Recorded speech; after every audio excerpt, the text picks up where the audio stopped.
Live from Columbia, this is Sports Talk on the Radio Network. Be a part of tonight's show. Call us at 800-956-7266 or email talkback@sportstalksc.com. Now, here are your hosts for Sports Talk, Phil Kornbluth, Kevin McCrary, and Tom Hayes.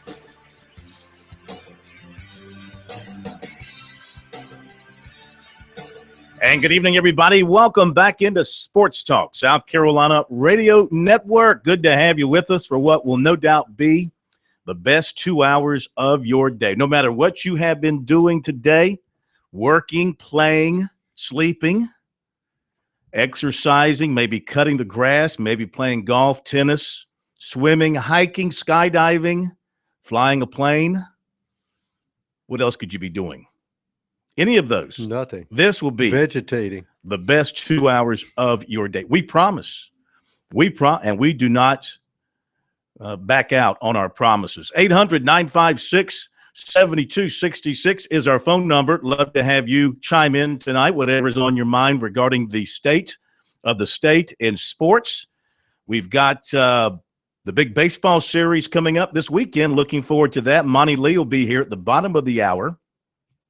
Hoping to have Chad Holbrook. We had a little bit of confusion on our request for Chad and the actual night. So if we don't have Chad tonight, we'll have him for you tomorrow night, previewing South Carolina and Clemson. Looks like it's going to be a great weekend weather-wise and pro. This is going to be an excellent series. The first time since 1996 that we won't have either Ray Tanner or Jack Leggett in one of the dugouts, because 96 was Ray's 97 was Ray's first year at South Carolina, and Jack was at Clemson a few years prior to that. So it's a new era as far as the rivalry is concerned, now in the capable hands of Monty Lee and Chad Holbrook. I wonder if, and it was great when things would get a little bit warm between two teams and between the head coaches, and things were said, sometimes subtle, sometimes not so subtle.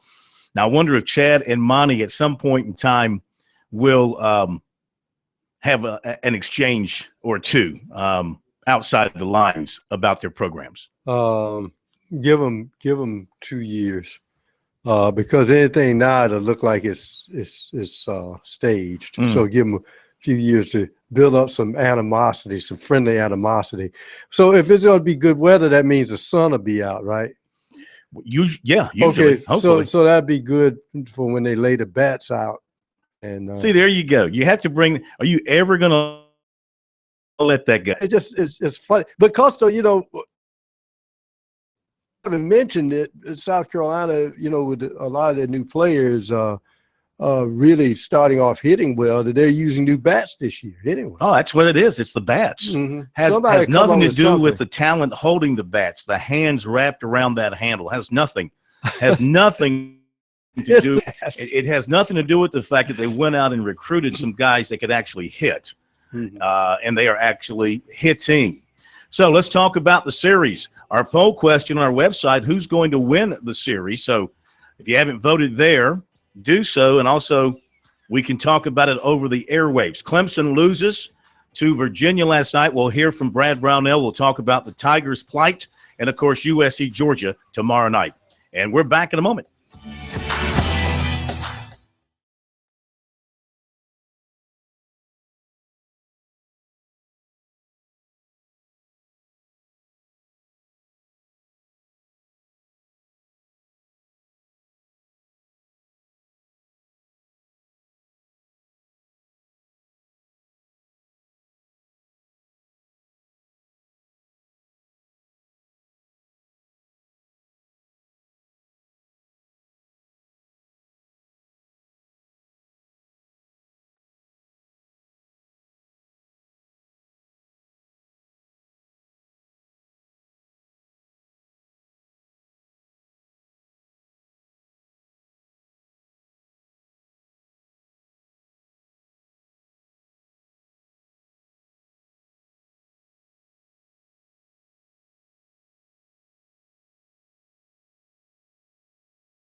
Phone number here on Sports Talk, 800-956-7266. You can jump right in and get right on board tonight.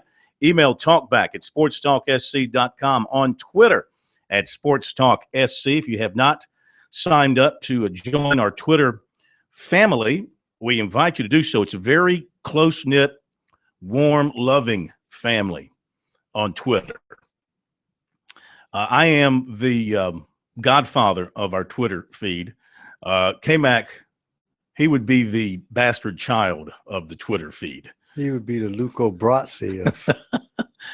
He handles all the heavy work on the Twitter feed. I just sort of sit back and laugh and throw a few notes in there from time to time. So anyway, sign up for our Twitter feed and enjoy and share and follow along at Sports Talk SC. Website, sportstalksc.com. And on Facebook, you can like us there if you choose at Sports Talk Radio Network. Gamecocks got a commitment last night from, you know what? Why not call him Louisiana Lightning? His last name is Guidry, Stephen Guidry. He's from Louisiana. Of course, we all know who the original There's only one Louisiana Lightning was, yes. Right? Ron Guidry. Yeah. Left-hander who was about 100 pounds soaking wet, but threw a 200-mile-an-hour fastball. Well, the Gamecocks should hope that Stephen Guidry is Louisiana Lightning in just another way. He does run pretty well, apparently. He's a junior college guy. He's going to play a year of junior college ball. Actually started out at McNeese State, then went to the junior college in January. He's going to play there at Hines this year. He'll have 3 years of eligibility when he gets to USC in 2017. And we'll tell you more about him coming up. And the Gamecocks have offered another quarterback on the West Coast. We'll tell you about that. They have offered just a ton of people, just a ton. And, you know, some of it, of course, is really a waste of time. Some of these offers aren't going to result in anything more than just a tweet saying, hey, I got an offer from South Carolina. But you never know which offer is going to stick with somebody and turn them on. And you get them in for a visit, and you go from there. So we'll have more on that coming up in Recruit Field this afternoon, and I believe that Deshaun Watson is going to speak with the media after practice today. And I think also Brent Venables is going to talk with the media after practice today. So we'll bring some of that to you as well. 800-956-7266 is the phone number here on Sports Talk. And as far as anything to pass along to you news-wise, not a whole bunch of stuff today. Steve Spurrier Jr.'s got a job. He's been hired at Oklahoma in an off-the-field capacity. This according to the Oklahoman. He once was wide receivers coach at OU from 99 to 2001. Was part of a national championship there, and then left to go to the Redskins with his father, and then came to South Carolina. He also spent 1 year coaching at Arizona under Mike Stoops, who's the current Oklahoma defensive coordinator. So good for him. And that leaves who? G.A. Mangus has not found a job at this point. Mm-hmm. And what about I know Grady Brown taught in Kentucky, but he did not get that job. He ever land a job anywhere? I can't recall. Yeah. All right. So Steve Spurrier Jr. has got so I guess that I wonder if South Carolina still has to pay him since he didn't get an on-the-field coaching job. I wonder if he still gets paid under his USC terms of his USC contract. Well, the fiscal year is up when, July 1st? Yeah, but I think he has another year. Oh, does he? I think he was on a multi-year contract. I think. I don't know for sure. I think about that. Coastal Carolina released its football schedule this week. You know, since they're not in the Big South anymore, they had to go out and sign up who they could get. They do have some former Big South rivals on their schedule and some other in-state connections. They'll open up their season. This schedule, Coastal Carolina will play 8 home games in 2016, but they're going to play 3 road games. 3 of their 4 road games will be played in the first month of the season. They open up at Lamar on September 3rd. That's not Lamar, South Carolina. That's Lamar in Beaumont, Texas. Mm-hmm. Florida A&M will be the home opener September 10th. Then they go to Jacksonville State. And, of course, Jacksonville State, great FCS program. Oh, yes. Played for the national championship this year. Furman at home on September 24th. Charleston Southern at home on October 1st. So that rivalry, those two rivalries have not died out. Then they go to Gardner-Webb October 8th in an open date. Then Central Connecticut State at home October 22nd. Then a trip to Presbyterian October 29th. Last 4 games are at home. Monmouth, Bronx, and Hampton. And that'll be it. There's no postseason for Coastal football in 2016 because of the transition to FBS. The latest bracket from Jerry Palm from CBSSports.com has the Gamecocks as a number 7 seed playing Butler in Raleigh.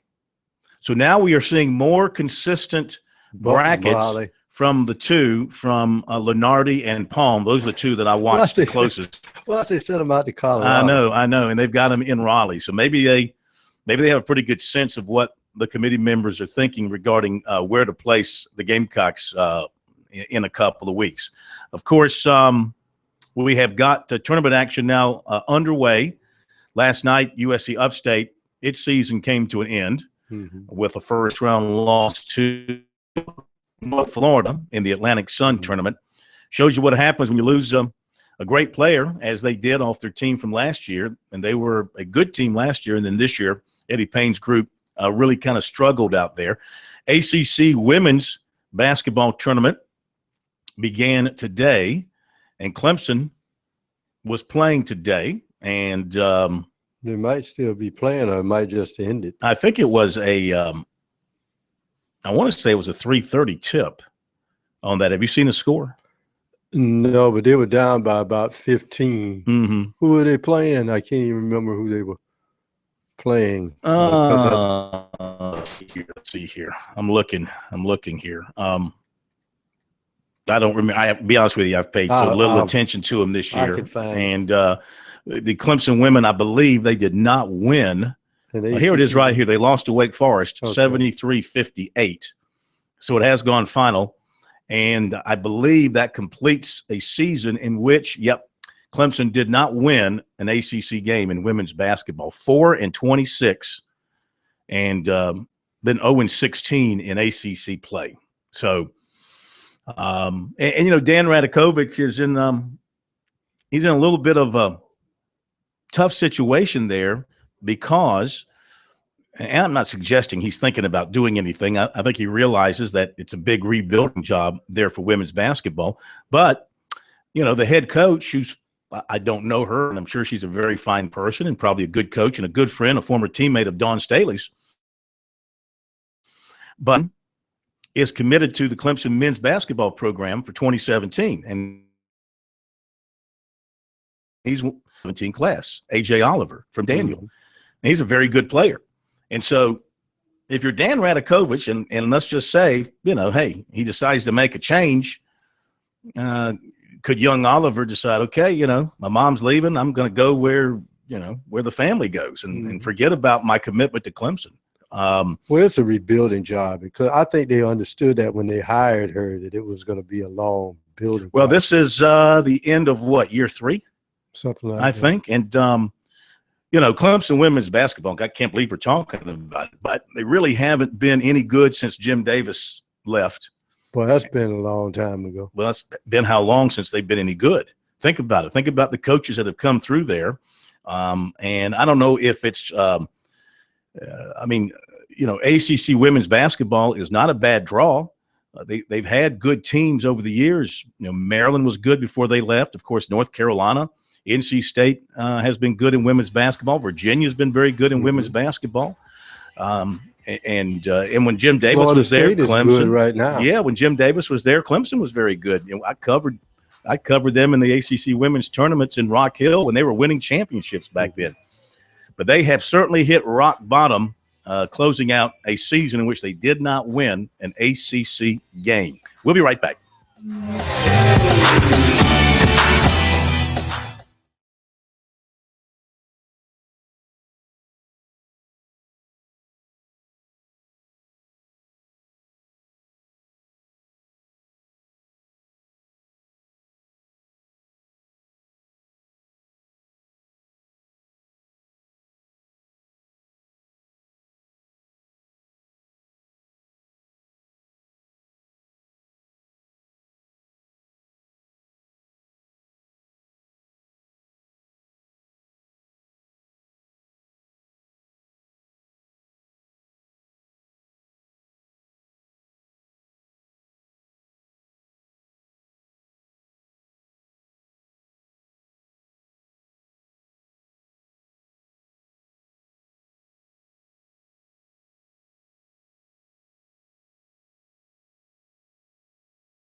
right, we're back. Sports Talk, South Carolina Radio Network, 800-956-7266. Just got a text from someone who said Jim Davis, this person said he believes Jim Davis retired from Tennessee Tech either today or yesterday. So if that's true, the end of a great coaching career, both in the college ranks and in the professional ranks. Because remember, he went up to Minnesota and coached up there professionally. Love Jim Davis. He was a character. I remember one time, of course, he had that real Southern Tennessee accent. And this was going back many years. And he I was talking, it says right here, Jim Davis retires as Tennessee Tech women's coach. Let's see, it says he steps down here. Anyway, he told me, I asked him about his team, and this particular player who wasn't with them any longer, and she was a very good player. And he said to me in that Tennessee drawl, he goes, Phil, he goes, she's with child. Yeah. The disappointment of leading Tennessee Tech to 3 consecutive losing seasons led Jim Davis to retire, 69 years old, 421 and 277, Division I head coach. And so typical of him, he decided to step down instead of, going forward in a situation where he wasn't getting it done. Let's jump to the phones here very quickly. We go to John in Spartanburg with us here on Sports Talk. Hello, John. Welcome in. Hey, how you doing, Phil? Good. Yes, I had a question. The running back from Coastal, D'Angelo Henderson, is he going back another year at Coastal, or is he eligible? Has he gone into the draft? Do you know? He is back. He'll be back for his senior year. Oh, wow. That's great. That's great. I've been following them, and that kid is really good, man. He's a really good running back. Shrine bowler out of Somerville, and receiver and running back. And, they lose their quarterback, Ross, and that's a big, big loss to that offense. But having Henderson back will offset that quite a bit. Their spring practice and their fall practice, especially at quarterback, is going to be very interesting. I want to see how quickly they bring along the freshman quarterback from Dillon, Avery McCall, and if he has a chance to get in and play some right away. Yeah, that's a plus. That'll definitely be a plus. And like you said, having D'Angelo Henderson back will also help. Help as well. And I think they have. They, as far as I know, they looked pretty good last year, and should look good this year. So hopefully they can do some things. They moved up out. They're in the Big South now. No, they're leaving the Big South. They're moving up to FBS. They'll be on the same level as Clemson and South Carolina in terms of scholarships. Eventually, they'll be offering 85 scholarships and all of that. So they cannot go to a bowl game or compete for a league championship in 2016. So they'll just be playing for the regular season honors of whatever they can win. And we'll be right back.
Okay, we're back. Sports Talk, South Carolina Radio Network here on a Wednesday night. Phil Kornblut, the professor. Tom Hayes with you tonight. Kevin McCrary is off tonight after being up at Greenville last night for the Clemson-Virginia basketball game. We will hear from Brad Brownell, his thoughts on that game coming up a little bit later on. More of your phone calls as well, but we are anxiously looking ahead to the big weekend of baseball. The baseball series, best rivalry in college baseball, the best regular season weekend in college baseball, I think. Now, you're going to have some great matchups when league play gets underway, and those are hugely in championships and postseason play. But, I think the rest of the country is envious of what we have in our state when it comes to this matchup between the Gamecocks and the Tigers. And the way they do it, it's like a little caravan running through the state, and I think it's fabulous. And everyone should be congratulated for making this such a special event.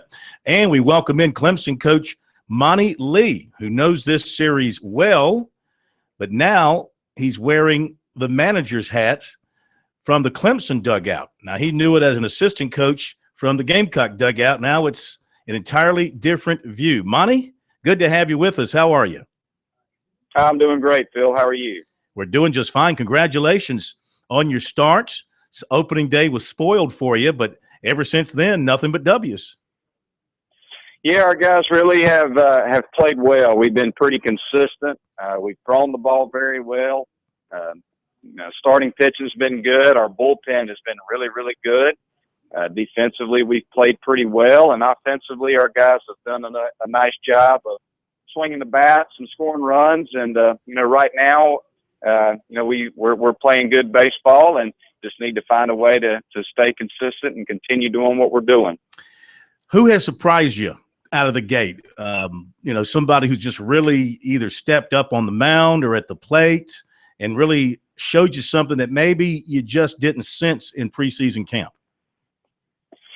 That's a good question. I would say pitching-wise, I didn't know kind of what to expect out of Alex Eubanks.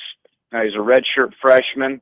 He was injured last year, had a knee injury, and was unable to. So as a redshirt freshman, we felt like he was gonna serve a role on our pitching staff. Just didn't know, kind of what role that would be. But he has been very, very good for us. He's turned into, kind of the first guy out of the bullpen. Him and Pat Krall, a left-hander, two guys that we rely on heavily as kind of our first guys out of the pen. And Alex has done just a really, really good job for us. I would say a guy that we all have had high expectations for coming into the program, but through 7 games, he's exceeded my expectations. I haven't seen a true freshman swing the bat as well as Seth Beer. Seth Beer is special. He is special. He's a guy that, in my opinion, is going to play the game for a long, long time. I could see him being, a first-round type draft pick as a junior in college because, it hasn't surprised me that he's done well. I just didn't see him being fast. He has been really, really impressive, in my opinion, for us. What do you like about his plate approach? Just that he is a guy, if you look at his numbers, and it's still early, and we know as freshmen or any hitter, you're going to go through some tough times. You're going to go through some ups and downs of the season. But, through 7 games, I think he's got 24 at-bats. He's got 5 walks and 1 strikeout. And he's hit 2 home runs already, and he really could have had 4 or 5. He's hit a couple on days where the wind's been blowing in here and that have wound up on the warning track. He's squared up a lot of balls and hit the ball really hard. But he's just one of those guys that makes consistent hard contact. He doesn't come out of the zone a lot. He stays in the strike zone pretty good. He's got good plate discipline, and he can hit the ball to all fields. And he's just a kid that's very mature and has great composure for being a true freshman in our program. And heck, he just finished high school in December. Yeah. So he's just a special talent. He's just one of those guys that you don't see come along too often, and he just stands out, based on how gifted he is. What about the start that Reed Roman has given you both in the field and at the plate? Well, Reed Roman's a guy that, everybody talks about, just kind of being a hitter. He's just a guy that hits. But I'll tell you this, not only does he hit, and we've used him as a DH and we've played him in left field, but Reed has played very well defensively for us in left field. And Reed's a guy that has ran the bases very well. He's taken some extra bases, and he's a guy that, will stretch a single into a double. And, he's played really, really good baseball in all facets of the game for me so far. I've been very impressed with Reed. And he's another guy that has a good approach at the plate, uses the whole field. His strength is kind of up the middle, and, in that left center field gap, he hits the ball well the other way. And he's a guy that's had a lot of success already and is doing a great job for us right now. So we've been very, very pleased with Reed. With so many games, and really because of the sport itself, if any athlete at the college level has to be on an even keel, it's a baseball player. So you go into a series very early in the season like this one. All club. I want extreme concentration, but look, this is 3 games and we got a ton of more games to go in the season. I think, the most unique challenge, I think, with a series like this is, as a coach, we're going to tell our guys, and I'm sure Chad will tell his team the same thing.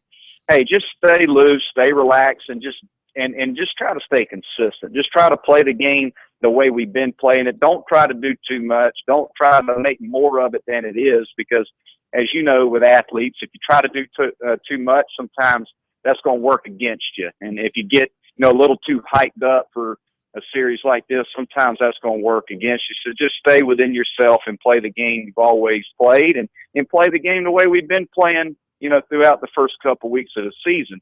The hard part is when you start saying, don't get hyped up, don't make more of it than it is. You keep saying don't to your players, and they start thinking about that. So it's one of those things, I think, as a coach, you got to kind of balance out. You just got to keep preaching. You just got to keep preaching. Stay within yourself. Stay loose, and let's just go have fun. I think the big message for us is enjoy the rivalry. Just enjoy. We get to play and coach in the greatest rivalry in college baseball, and when you really think about that, that's special. I mean, that's really, really special. As good as college baseball is across this country, there's not a better rivalry than the USC Clemson rivalry. And, our players here and the players of South Carolina and both coaching staffs get to be a part of that. And that's special. That's something that, you'll always remember, the Clemson, South Carolina games. And I think that's the biggest thing, is just enjoy it. Just enjoy it and go play baseball and enjoy being in a rivalry, playing against such a great program. Visiting with Monty Lee, Clemson baseball coach. Can we keep you for a couple more minutes? Sure. Okay. We appreciate that. We got a break coming up, so we'll hold you over and come back with a few more questions about the series. Of course, they always say yes. They don't really want to hold, but they always say yes when we have a guest on and we say, hey, can we hold you through the break? Nobody wants to be rude and say no, so we appreciate that. But we will get back to Monty just a couple of moments. In our second hour, see, I was kind of working on the fly here. We were hoping to have Chad and Monty together, as we've done in the past with Ray and Jack. And we got some things were confused as far as when we wanted Chad. So it looks like we'll have him tomorrow night. And last minute, I tried to pull Jack and Ray together to talk in the second hour about old times and the rivalry and all that, because they're the ones that took the rivalry to that next level. Jack is good. Ray is in tonight, so he will not be available. Maybe we'll get him tomorrow night to get his thoughts on the rivalry now that it's totally in somebody else's hands from the standpoint of both programs. We'll get back to Monty Lee in just a moment.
Okay, we're back. We're talking with Clemson baseball coach Monty Lee about the upcoming big series between the Tigers and the Gamecocks. First game, 7 o'clock, Friday night, Founders Park in Columbia. Game 2, Fluor Field in Greenville. That'll be a 2:30 first pitch. Game 3, Doug Kingsmore Stadium, Sunday in Clemson. That'll be a 2 o'clock first pitch. And, Monty, you're going with the rotation that you've been using so far this season on the weekend? The only changes that we're going to make right now is we're going to stick with Charlie Barnes in Game 1, and then we're going to go with Clay Schmidt in Game 2, and then we're going TBA on Sunday, simply because we're going to kind of wait and see who we use out of the bullpen in Game 1 and 2. I think with a weekend series like this one, we kind of take the all hands on deck mentality. We're going to use whoever we need to use out of the bullpen in the first one to try to win it, and we'll do the same thing in Game 2. And once the dust settles and we kind of see what we've got left, then we'll make a decision as to who we will start in Game 3, because there are some guys that we could potentially pitch out of the bullpen to help us win, Game 1 or 2 that could potentially start, the third game. So that's kind of the route we're going to right now. We're going to go Barnes and Schmidt 1 and 2, and then just go TBA on Sunday and wait and see who all we use out of the bullpen first before we make that decision. What's your evaluation on the Gamecocks? Well, I spoke to one coach who has seen them, talked to a number of scouts who have seen them, and I had one coach tell us today that it's the best club that Chad's had from what he's seen. They feel like they are very, very good. They're very balanced offensively. You look at their lineup, they play a number of different guys and have had really, really good production out of a number of players. They've got some speed. They've got some power. They've hit 7 home runs, got some guys that have some pop. They've got some guys that can run. You look at their discipline at the plate. They've got more walks and hit by pitches than they do strikeouts. So they're a team that has really, really good offensive approaches. They're hitting 340 as a team, and you look at their pitching staff. They're under 2 in the ERA department, and they've got power arms. I think that's the thing that stands out about their pitching staff. The guys that are starting for them all have more strikeouts than innings pitched. So you look at it and you say, "Geez, I don't know where there is a weakness." They're playing good defensively as well. It's a very good club, and they've got a 3-headed monster in that starting rotation that's going to run it up there in the low to mid 90s, and they've got plenty of capable guys out of the bullpen as well. So it's going to be a really, really tough test. It looks like, just talking to some folks that this is a really, really good club. And we definitely got our hands full, trying to go in and compete and find a way to win a series like this one. And we can't worry about anything but Game 1 right now. But we feel good about our club. We feel good about our lineup. We got a veteran lineup, and Charlie Barnes is a great competitor, and he's left-handed. Anytime you run a lefty out there that throws 3 strikes, you feel like you got a chance. And we just got to go in there and do what we do: play good baseball, throw strikes, and catch the ball behind Charlie, and try to put together some good at bats against a really good starting pitcher in Schmidt, if that's the direction they go.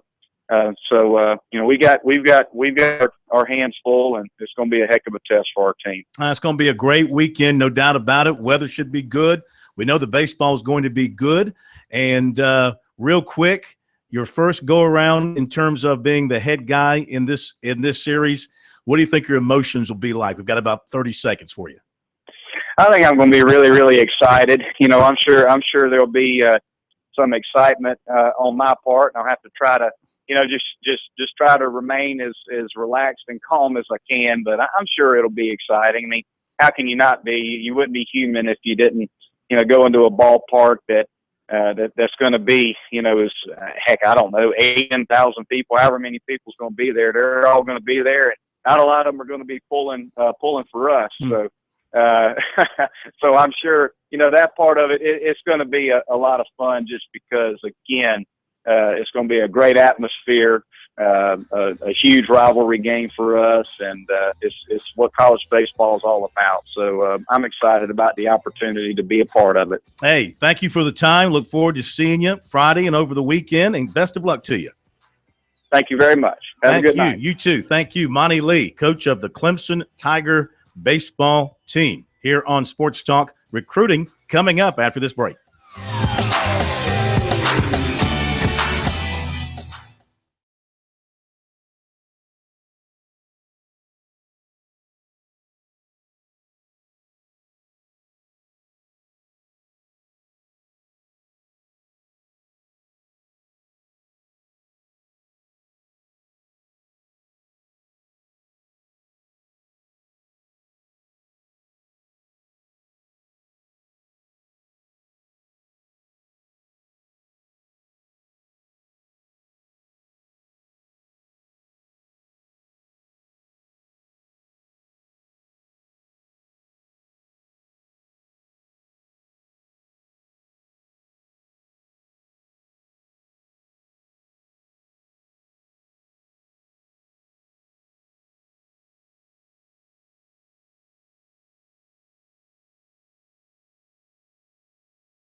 All right, to recruiting, USC last night gets a commitment from wide receiver Stephen Guidry, 6'5", 190, Hines Junior College in Mississippi, native of Louisiana, received an offer from USC in January and made his commitment to Will Muschamp last night, also to Brian McClendon. USC was his first offer, but since January, he added offers from Georgia, Missouri, Mississippi State, Miami, and Louisiana Monroe. He is from New Roads, Louisiana, signed with McNeese State, 2015, redshirted, enrolled at Hines this semester. He'll play there this year, on track to graduate spring of 17, 3 seasons of eligibility at USC.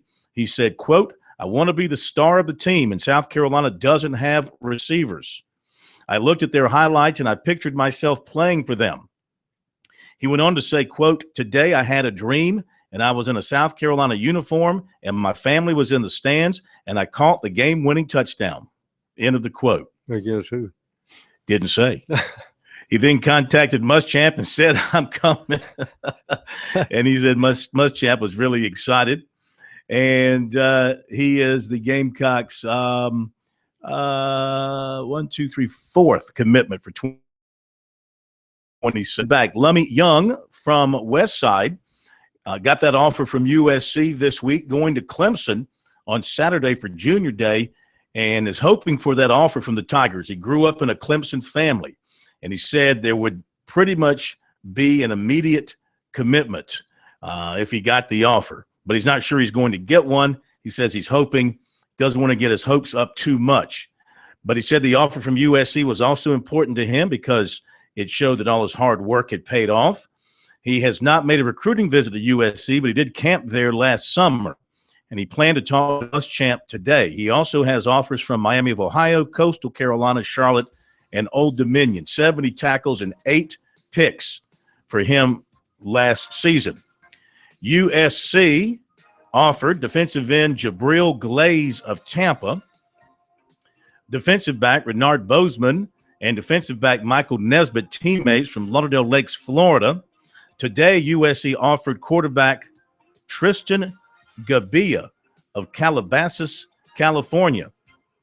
Today, USC also offered, let's see here, the Gamecocks today also offered, there was another one, defensive end Luigi Villain of Alexandria, Virginia, also getting a USC offer.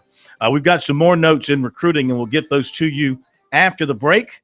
And then about 7:12 or so, actually 7:14, Jack Leggett will join us. We've also got SC Wild tonight coming up at the bottom of the next hour. Stay tuned for that.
Live from Columbia, this is Sports Talk on the South Carolina Radio Network. Be a part of tonight's show. Call us at 800-956-7066 or email talkback@sportstalksc.com.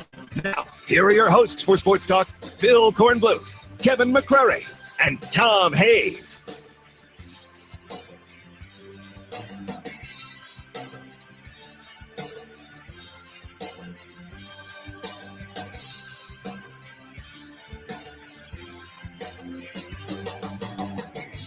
Okay, we're back at Sports Talk, South Carolina Radio Network on a Wednesday night. Coming up, Jack Leggett's in just a few minutes. Also, bottom of the hour, SC Wild time here on Sports Talk.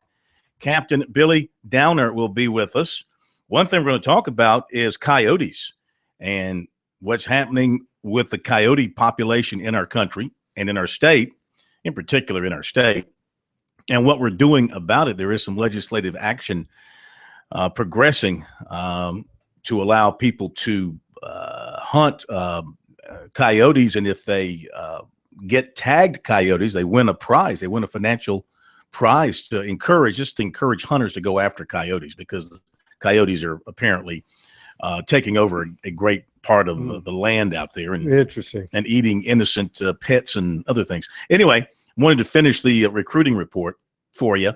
I mentioned the offer to quarterback Tristan Gabia from Calabasas, California by USC, and tight end Alex Marshall of Andover, Massachusetts, offered by LSU. USC has an offer out to him. 2018 defensive back Derek Allen of Marietta, Georgia, plans to be at Clemson on Saturday.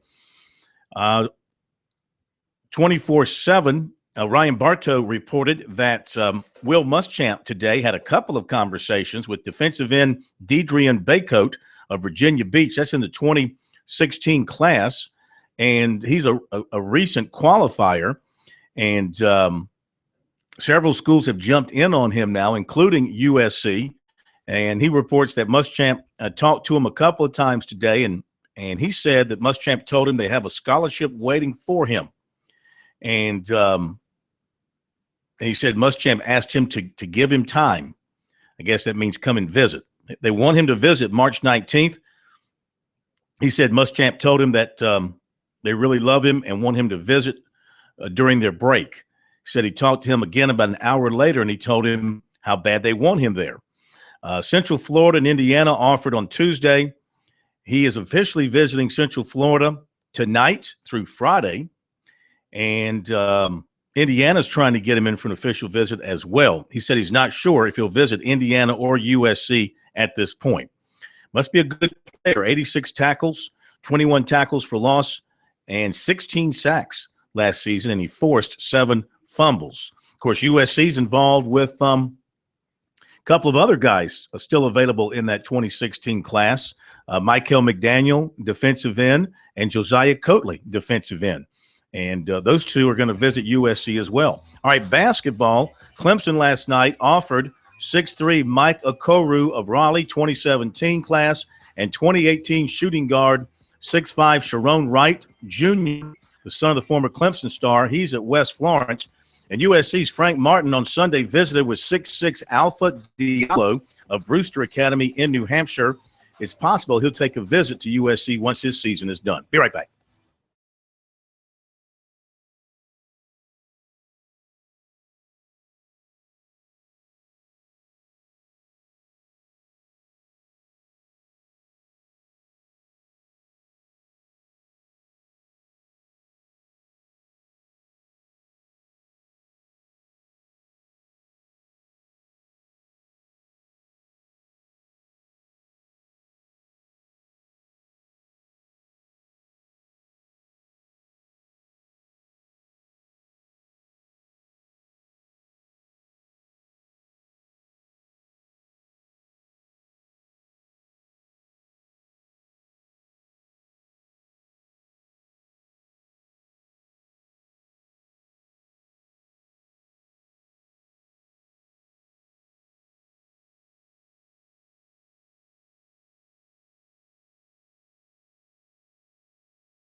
Boy, Miami has jumped out all over Notre Dame up in South Bend, 21-3. 8 minutes into that ACC game. Score big with Founders Federal Credit Union. Founders has convenient locations on the USC campus and a new location coming to campuses of Clemson, Converse, Limestone, PC, USC Lancaster, Winthrop, and York Tech. Visit foundersfcu.com for a full listing to find an ATM or office near you. Not a member? Visit relaxjoinfounders.com. See if you qualify for membership. Founders Federal Credit Union is federally insured by NCUA. All right. We welcome into Sports Talk former Clemson baseball coach Jack Leggett, who, I don't know, on the eve, a couple of days before you'd be getting ready for the Gamecocks, what would it be like for you? What were, what was your excitement level every time you got ready to face South Carolina? Well, I get excited about every game, but these games are especially exciting. You know, the fans are very much into it, and great venues and great crowds, and there's a lot riding on it, and so it was like a conference weekend with a little extra special twist to it. You take pride, and Ray as well. If we talk to him, you take pride in the fact that the two of you, with your respective programs, elevated the rivalry in baseball to what people believe outside our state is the best college baseball rivalry going in the country? Absolutely. I think during our time that we were both coaching, Ray down there and me up here, we had some great games. I can remember many great moments for Clemson. I can remember some heartbreaking moments for us. I can remember, on both sides of the coin, but each one of them, I think both of us have always had a great respect for each other, and at least I've always respected him and his program, and they've always been great battles, and they've gone. Sometimes they went our way, sometimes they went the other way, but in the end, I think we, the combination of how well the games were played and in what venues they were, and the excitement of them, and I think they all contributed to the fact that it became a great rivalry in college baseball. And I couldn't imagine one being more intense, one being more exciting for the fans and more passionate for the fans than what you see the Clemson-South Carolina rivalry is, and the games that we played in baseball. Both of our teams were elevated to a point where, we were in regionals and super regionals at the same time, and Omaha at the same time, all those types of things. Yeah. And so I think that just elevated to another level than most other ones that you might see out there. I mean, the intensity level was off the charts, I think, and you could see it in the eyes of the coaches and the players, and of course the fans too. They were involved with every pitch. Was there any particular game or moment? I mean, I know there's a lot of games over the years for you against South Carolina in a lot of different settings, regular season and postseason, and very important games. They're all important, but some were more important than others. Any one thing kind of stick out in your mind that you recall as a great moment, or it could even be a bad moment, but it's just something that really stuck with you? Well, I see some moments in my head. I try to remember the good ones, but where Khalil Green get the winning base hit at our place in left center field, and they bobbled the ball just a little bit in in center field, and we scored from first base, I think, to win the ball game, and that was huge. And then Brian Ellis hit a chopper up the middle, in the late '90s, somewhere in there, and Kurt Boltman, scored from second base, and the ball trickled off the second baseman. Brian Roberts picked it up, tried to throw him out the plate, slid in the plate, climbed up the batting cage, the net, people going crazy. That's how that game ended. I remember Michael Johnson just having great games and really doing some special things power wise and all the times that he was here. If there was one guy who owned the other team in the series, it was Michael Johnson. Would you agree with that?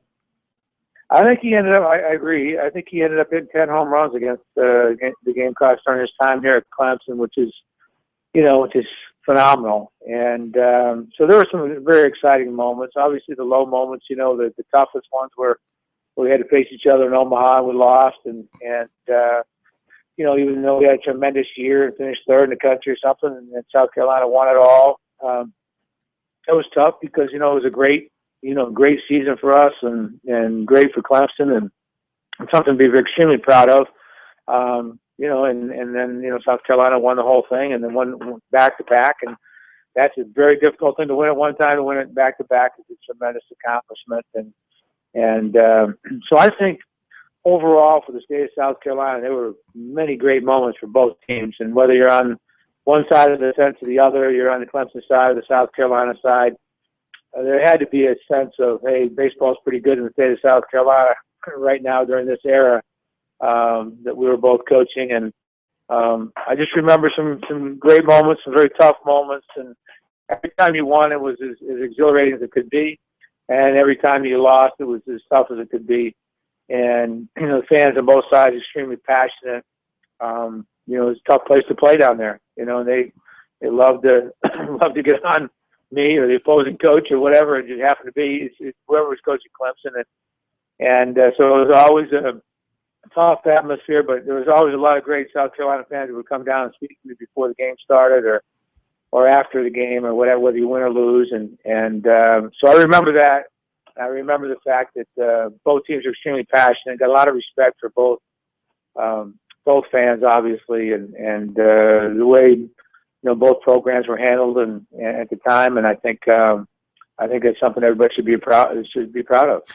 Could you did you notice a difference when you coached at Sarge Frye Field versus what is now Founders Park? I mean, did you notice a difference in maybe hearing the fans because Sarge was a small, compact place. Founders Park's obviously a bigger, more modern.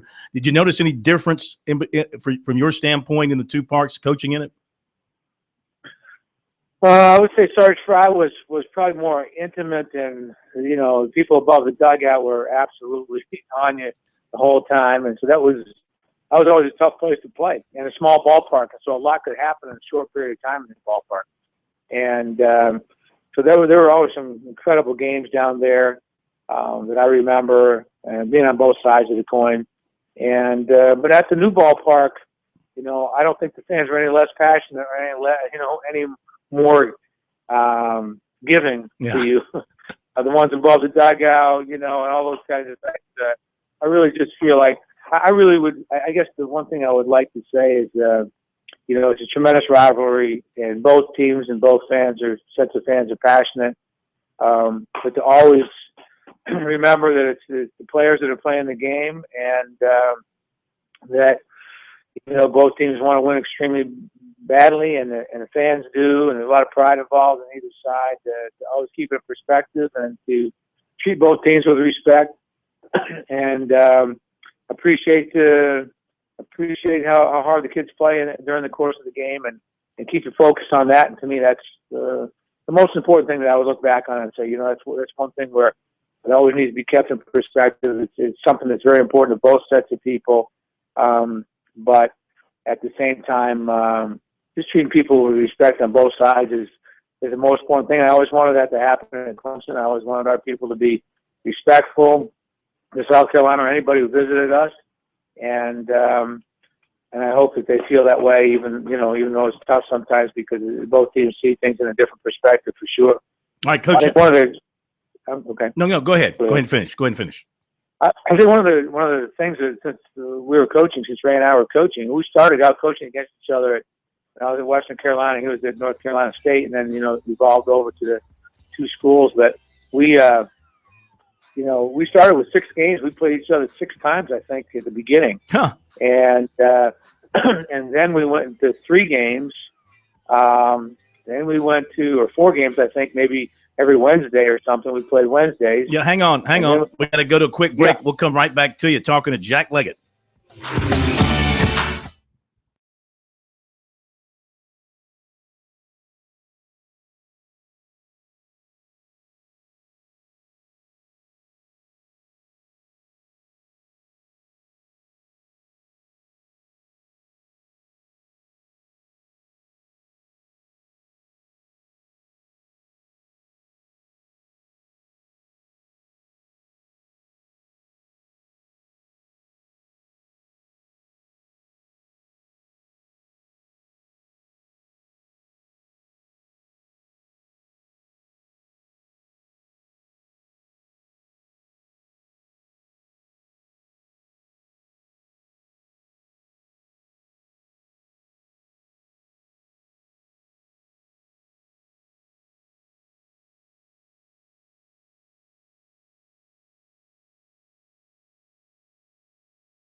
right, we're back with former Clemson baseball coach Jack Leggett here for just a couple of more minutes talking about his days facing the Gamecocks as the big series for this year is coming up this weekend. So anyway, yeah, you were talking about you used to play 6 games a year, and then it was 4. Now it's down to 3. And this series seems to work out very nicely the way it moves across the state from Columbia to Greenville to Clemson. Now, that neutral site game could move who knows where in the years to come.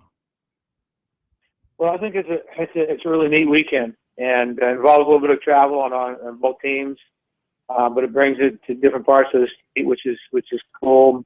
Both teams are, I guess allowed to use your top 3 pitchers, which is good. And when you played on those Wednesday games, you never knew what was going to happen sometimes because both teams were pointing for the weekends and you had conference before and afterwards and so forth. So it was a little bit difficult, a little different. And so at least it's a matchup 3-game series. And so I think and Greenville is a great venue for it. I think it's a great venue. It's kind of a halfway point or a little bit for both teams. And it fits about the right amount of people. And it's a great ballpark. And so I think it's kind of a nice play. They divide up the tickets pretty evenly. And so I think it's a good venue, and then to be able to play at each other's ballpark is kind of nice as well. And so I remember a lot of good memories of it, and it's one of those things I miss it. I miss the juices are flowing a little bit, and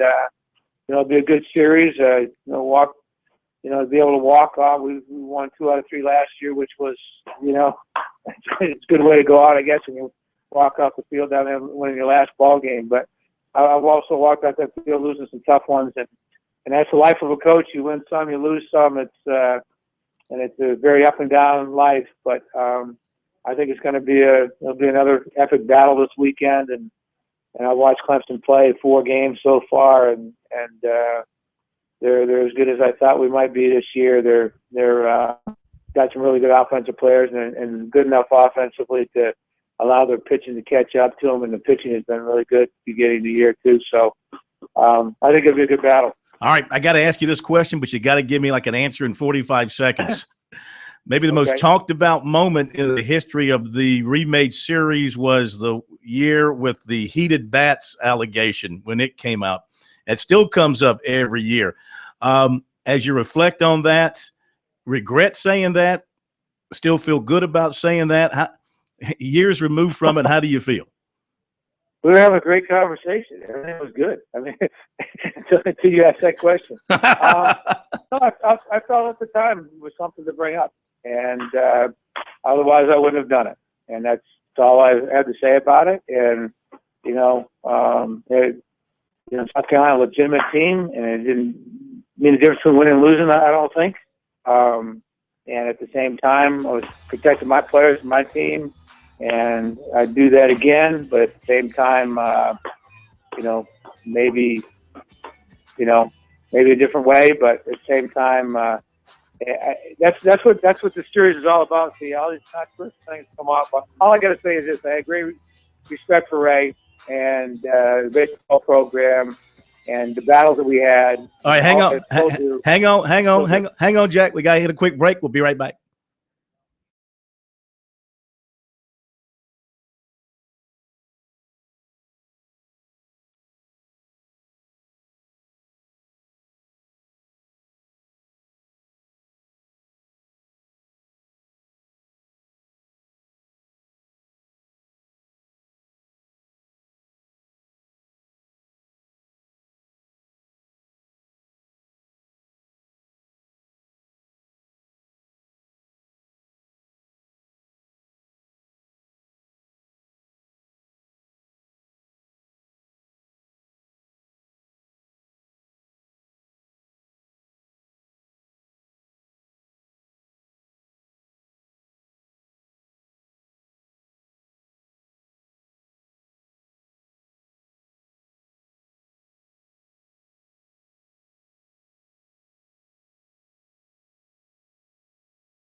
Okay, SC Wild coming up in just a moment.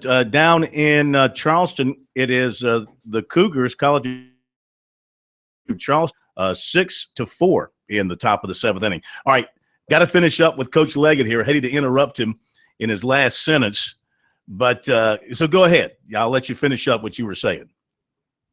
I was just saying, despite all the games going back and forth, I got a great deal of respect for the games that we did have and how they were handled from both coaching staffs and the players. The players always played. The players always played hard. They always played tough against each other, and always felt like our players were ready to play, and I always felt like theirs were ready to play, and that was the excitement of the game for me. And there's going to be moments. Anytime we got a rivalry, there's going to be moments up and down where, there's going to be things that people remember or talk about. But the thing that I think everybody should talk about is the fact that they were the great era of baseball. It was a great. I don't know if you'll ever see that kind of. You'll still see the rivalry, but at least between coaches that coached against so many games against each other for a long period of time, and both of us had some successful moments during our time that we were coaching, our coaching careers, and so it's a good and a very memorable time for me, and I'm sure it was for Ray, and certainly got a lot of respect for how it was handled on both sides for a long period of time, and that's not always easy to do in a rivalry like as passionate as this one is. Absolutely. All right, I got to ask you though, yes or no? To this day, do you believe the bats were heated? Yes or no? Pleading the fifth. I thought I wouldn't do something if I didn't believe in it, and we just had a different perspective on it, and that's as long as I want to talk about it. But I wouldn't do something unless I was in my mind. I felt like there was something there, but I honestly, that's not the focus all about. Oh, I know. It was just maybe the most talked about moment, over the years. Besides the winning and losing, that was just a moment. I hadn't even thought about it. Yeah. So you just mentioned it. I just immediately when we talked about the rivalry, I was really just thinking about when you called me earlier today. I left me a message. I started thinking about all the great moments and all the tough moments, and that's what you do as a coach. You reflect on those things, and they don't go away. Mm-hmm. You remember the scores. You remember I can still see sitting down the right field line in Omaha at Rosenblatt Stadium. Our team was ready to come on and play, and South Carolina lost the first game. I guess it was in 2010, and they were playing. I want to say Nebraska, and Ron Peters came up, and I'm thinking, well, if they leave a ball out over the plate, this game's going to change right now. And sure enough, people were afraid to throw inside there because the park wasn't all that big, and Rosenblatt was balling toward left field, but he hit that ball to right center field and kept them alive. And that's where they started to make their run. They were relaxed after losing the first ball game. Am I not right? That's correct. Mm-hmm. Yeah. Yeah, and just relaxed after that. We played them a couple different times, and so I remember all those things, but I do remember the passion of the fans on both sides, and so many great players on both teams that came and went during that, during those the eras that we played, and I think I hope everybody can focus on that and realize that we had something really special going on during that time frame when Ray and I were coaching against each other, and a lot of respect for him, as I mentioned before, and always will have, and I hope it's mutual, and hope everybody can just enjoy the game for what it is. We thank you so much, and have a great weekend, and we will talk to you again soon. Jack Leggett, former Clemson baseball coach, sharing his thoughts with us and his memories of the great baseball rivalry between South Carolina and Clemson, which will be renewed this weekend. It's time to get wild with SC Wild. Everything hunting and fishing from the South Carolina Department of Natural Resources and your host, Phil Kornblut. SC Wild on Sports Talk on the South Carolina Radio Network. And just that quickly, I take off my baseball cap, I put my hunting cap on, and my fishing cap on, and we welcome in our head coach of SC Wild, Captain Billy Downer from South Carolina Department of Natural Resources. Good evening, sir. How are you? Great. Good to be here. We thank you for coming back and joining us once again. And weather is getting nice out there. So It is getting warm again. what are we hitting? The lakes and the fields and everything else, huh? A lot of things going on. A lot of buzz in the air about coyotes this time of year. Mm-hmm. Coyotes. And lately, Coyotes or coyotes? Well, either way. Either I've way. always been corrected. It was coyote, not Coyote. coyote. Okay. It's not Wile E. Coyote. It's the coyote. Well, there was a story in the paper, in the state paper recently, Yep. about some things going on in the legislature Yes. about these critters. a lot of interest in coyotes, about controlling coyote populations. So I thought tonight Mm-hmm. we'd hit the first segment here, coyotes, and talk about the facts. Let me ask this before you do that. Let me throw the number out. 800-956-7266. Captain Downer is here. If you've had a problem with coyotes, wherever you are in the state, Sure. let no us question. know. Yeah. Mhm. Let us know. Give us a call or send us a tweet at Sports Talk SC about it, and we'll share it with the captain. Go All right. right ahead. Coyotes have been a part of South Carolina since 1978. A lot of people don't realize that. Coyotes actually migrated naturally across the United States from the Midwestern states, from the Plains regions, across the Mississippi River and into the eastern United States. Basically, that's been happening over the past 100 years. They moved first sighting for coyotes in South Carolina was in 1978 in Oconee County. It was followed up the next year in Union County in 1979. And then several counties later, and in 1980, there was a sighting in Berkeley County. So they steadily spread across the state. Mm-hmm. Again, not a new problem to the United States. The United States has been battling coyotes since the 1800s. As we have removed the wolf from the basically from natural areas, wolves helped control coyotes. They're a bigger animal. They are a totally different animal. Coyotes are not wolves, not the same animal. They're not a pack animal, not running in big packs of 10, 12. They're family groups, mom, dad, raise the young weaned off, and they get old enough, they're running them off so they can have more pups again. Mm-hmm. So it's not a pack animal. You hear coyotes at night, very vocal. You'll hear them at night. At my house, you can hear when the train comes through, you can hear coyotes start ripping it up outside. You'll hear them yelping, distinctive sounds. But again, it's family groups. It's not packs, and they break up frequently as they get older and run the kids off. Hard to distinguish a coyote from a dog? It can be. Coyotes look like a German Shepherd in a lot of ways. Mm-hmm. Same ear, they're brindle color for the most part. There are black phase and there are lighter phases that almost appear white. And there have been instances where coyotes and dogs have mixed, called a coy dog. But typically we have a lot of coyotes in South Carolina. As far as population, people say, how many do we have? Well, here's what I can tell you. Annually in South Carolina, deer hunters take 30 to 31,000 coyotes a year. Wow. Now, you figure that for a minute. Now, we're going to put that number against deer hunters. There's about 150,000 people that hunt deer, folks that go out and hunt deer in South Carolina. So 150,000 hunters take 30, 31,000 coyotes while they're hunting. That's basically 1 out of every 5 deer hunters is successful in taking a coyote, which is good to try to control. They are not a natural animal in South Carolina. Let's go back for a minute. Just because they're here, they're not natural and not native to the state. Mm-hmm. They have moved in naturally. They've been brought here illegally in some cases as well, but they're not a natural part of our environment.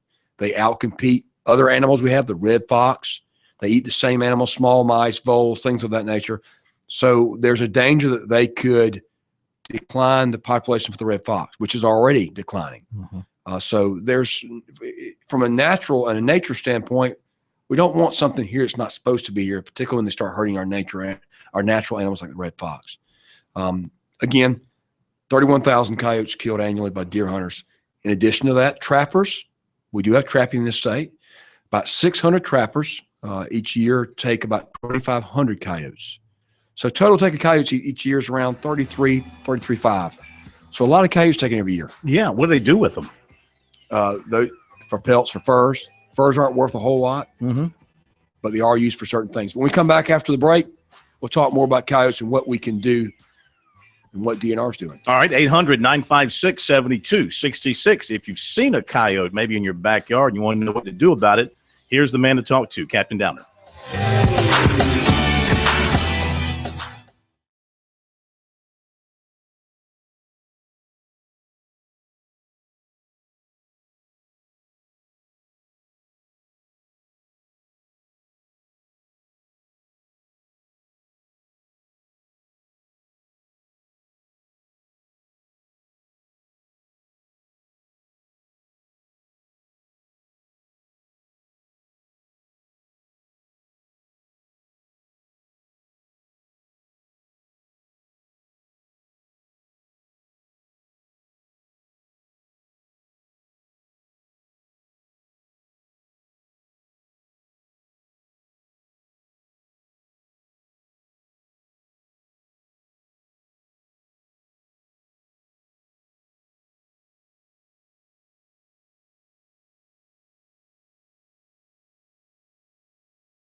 Talking coyotes tonight here on SC Wild on Sports Talk. Captain Billy Downer from DNR is with us. So let's get back to the subject and what is being done regarding the coyote population to keep them in check.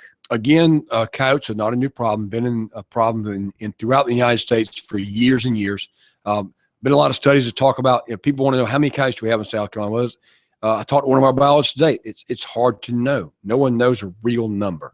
But we do know that 33,000 between hunters and trappers are taken every year, and we still see them everywhere. Mm-hmm. There's even been studies to suggest that you would have to take 70% of the population every year to begin to see a decline. Mm-hmm. That's dramatic. Yeah. But there are a lot of methods to enable landowners to control coyotes in the state.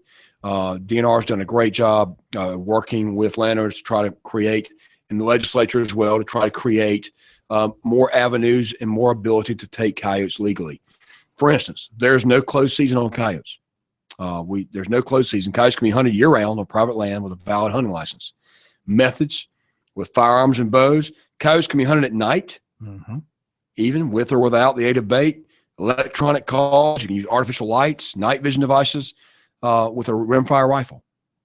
So as long as you're a rimfire rifle, you can do those things. Mm-hmm. Now, night hunting for deer and things prevents you from being able to use a bigger rifle and things like that. But a rimfire rifle with a light and all is illegal to do that. Mm-hmm. So basically, any way you can get one.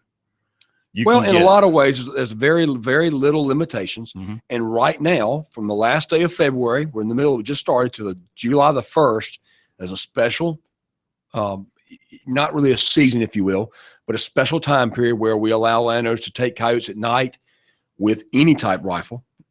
They can use artificial lights, night vision devices, and what they have to do is they have to notify DNR 48 hours in advance, and there's a method. You go online to dnr.sc.gov/night hunt. You can look on our main page. It says night hunt permit, and you call. Basically, you click on that. You register.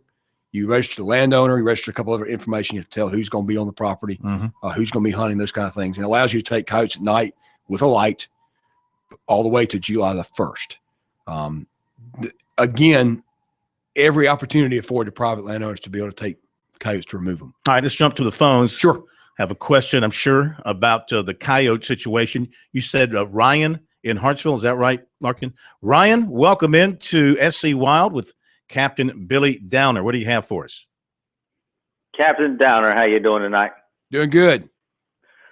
Listen, I hear a pack behind my house every night, and I hear people wanting to poison coyotes, and I mean, is that effective? Are you worrying about your neighbor's pets and stuff like that? So, no, absolutely. That's my question, and I'm gonna hang up and listen, man. Okay, sure. Thanks for that. That's a great point. Absolutely not. Poisoning is the worst method because there is no control over what animal takes the poison. It's illegal. It's against the law, number one. It's not moral, ethical at all because you have no control of what you're poisoning. The type of poisons that people use can transfer from one animal to the next. I mean, one minute you're killing a coyote, and the next minute you're killing an eagle. I mean, things that people use and those kind of nature, it's not a good idea. Most effective method, though, is a good question. I hear coyotes behind my house. Like I said, he's hearing coyotes too. They are across the state. They're part of our environment. They're here now. How do we deal with them? Well, we're trying to allow every method we can and be as liberal as we can to allow landowners the ability to control coyotes.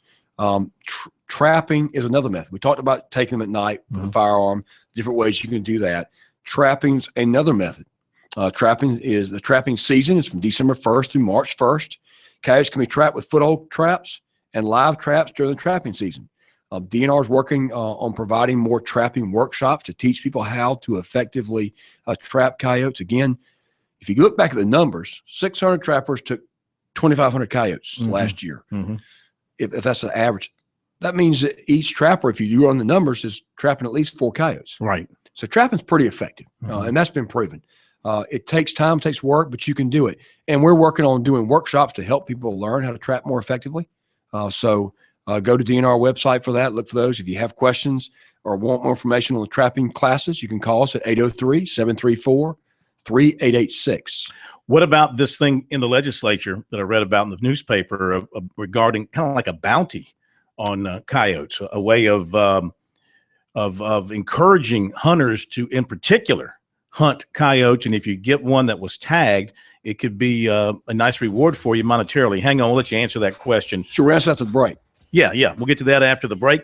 If anybody else has a comment or a question, we will get to that after the break. You can email us. Somebody has. Email us, talkback@sportstalksc.com, or a quick tweet at sportstalksc. And we'll get to that when we come back.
Okay, back with Captain Downer. We have an email for you, but before we get to that, you wanted to finish your thoughts about the bounty thing going through the legislature. Yes, the bounty. There is some information coming from the legislature on an interest in doing some type of bounty on coyotes. Again, another tool to try to possibly help landowners. Bounties is not a new idea. It's been done. It was done back in the late 1800s, actually. It can work. It has some inherent problems too with it, but again, another tool that could possibly work. All right, and the deal is what? If you bag a tagged coyote, you're going to get how much? Depending on how this bill comes out, yeah. There could be some money attached to it if you take a tagged animal or an animal that's been identified. Mm-hmm. Did I read 25 grand or something like that? Am I right about that? I don't think so. There's been different conjecture. I'm not sure what the money's going to be. Right. Yeah. Dollars at work there. Email from Willie. He says, ask the captain if coyotes are dangerous. He says, ask if coyotes are dangerous and pose a threat to people, or will they run away like a fox? Great question. Human interaction has become a more normal thing in recent years because coyotes are everywhere. Again, they're in our big cities. They're in Myrtle Beach. They are in Charleston. They're out there at Patriots Point, and there's been some interaction there that hasn't, coyotes are wild animals. First of all, let's clarify that. They're not pets. They're not your pet dog. They're not something you go up and pet, and rub their fur and say, nice dog. Nice coyote. Absolutely not. But it's just their DNA. Wild animal. They're not going to be nice. It's just like taking deer, a bobcat in. You can go up and pet a deer. Yes, and have you seen the videos online of people who've been attacked by deer? are bucks during the rut that slap them with their feet and they get gored or things. Not good, huh? Wild animals are wild for a reason. Mm. And with coyotes, you need to, give them their space. They're not going to come attack you and run after you and chew you up like a wolf. Again, not a wolf. Wolf. But there have been some instances where folks have been feeding coyotes. And again, when you feed a wild animal, just like an alligator, they associate a human with food. You've changed the dynamic. And now that animal sees you, it's expecting food. And if it doesn't get food now, you're the meal. We've got potential for an interaction problem where they, I'm going to nip you. Where's my food? Mm-hmm. Mm-hmm. So those things you got to be careful with. But so don't feed. We don't want to feed coyotes and all. Mm-hmm. Again, coyotes are here. They're a challenge for us to manage property, but they're a challenge. I think that we're meeting with some different techniques with hunting, trapping, liberalizing the ability to take those outside of seasons. Great stuff tonight. This is very interesting and very poignant and important for people to know around the state of South Carolina with what is going on. Absolutely. You have yourself a great rest of the week, and we'll see you in a couple of weeks back here on SC Wild with some other great stuff to talk about. And as we get into the real meat of the spring here, a lot of good things going on outdoors. Archery in schools. We'll see you there. That sounds good. All right, Captain Billy Downer from DNR, thank you. Thank you, Larkin Belton. And thanks to everybody that was with us tonight. We really appreciate it. We'll see you tomorrow night here on Sports Talk.